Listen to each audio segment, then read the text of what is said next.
दोस्तों, आज की कहानी है भाभी ताकाजा की। मत करिएगा स्लो। दोस्तों, कहानी को शुरू करते हैं। मुझे ऐसा लगा कि कोई मेरी बातें सुन रहा है।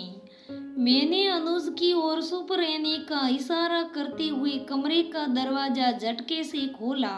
रूम के बाहर कॉरिडोर के अंधेरे में तेज कदमों से जाता हुआ साया भाभी का ही था।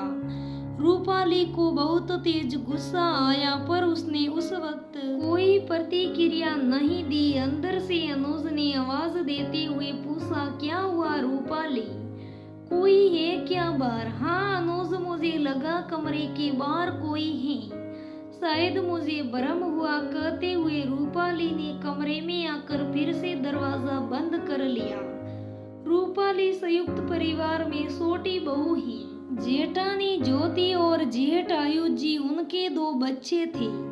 सास ससुर घर की जिम्मेदारियों दोनों बेटों पर डालकर अपने पूजा पाठ एवं अपने संकरील के लोगों के साथ व्यस्त रहते थे। जेठानी जरा परपिंच स्वभाव की थी, हर बात में दखल देना, लोगों की बीच ताका झाकी करना, फिर उनके बारे में तरह तरह की बातें बनाना उनका पसंदीदा काम था। रूपाली समझदार खुले विचारों वाली थी।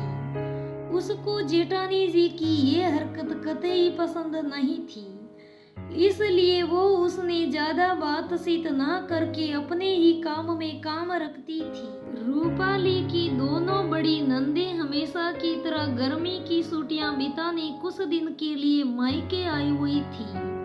रूपाली से उनकी बहुत बनती थी। जेठानी ज्योति का पल में तोला पल में मोसा वाले स्वभाव की वजह से दोनों नंदे उनसे कमी गुलती मिलती थी। सारा दिन बच्चे भी छोटी मामी की रट लगाए रखते थे।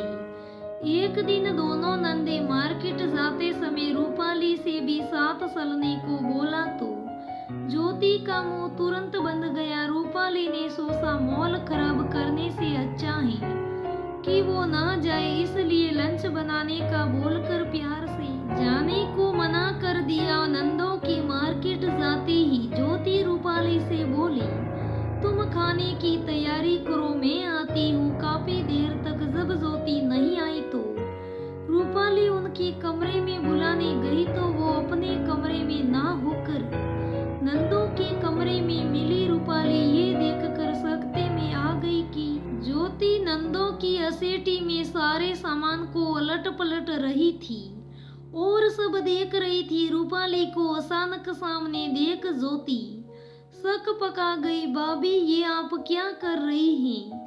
ऐसे बिना पूछे किसी का सामान छूना बुरी बात है।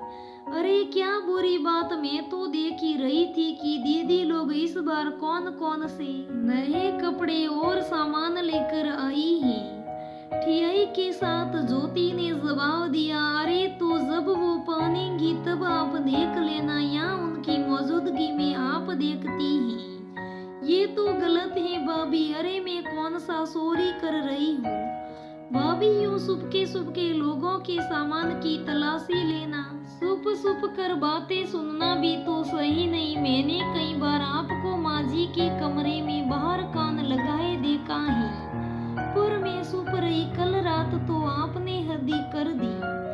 आप मेरे कमरे के बाहर भी कान लगाने पहुंच गई, वो भी इतनी रात में। पति के अंतरंग पलों को सुनने में क्या दिलचस्पी होने लगी है आपको? अरे मैं कब आई तेरे कमरे की तरफ?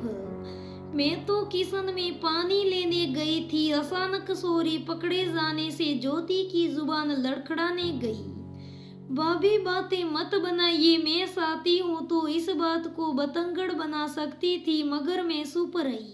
छोटे मुंह बड़ी बात, मगर जितना समय आप दूसरों की बातों को कान लगाकर सुनती हैं, उतना ही समय आप खुद पर, बच्चों और जेठ जी पर देगी तो ज्यादा खुश रहेगी।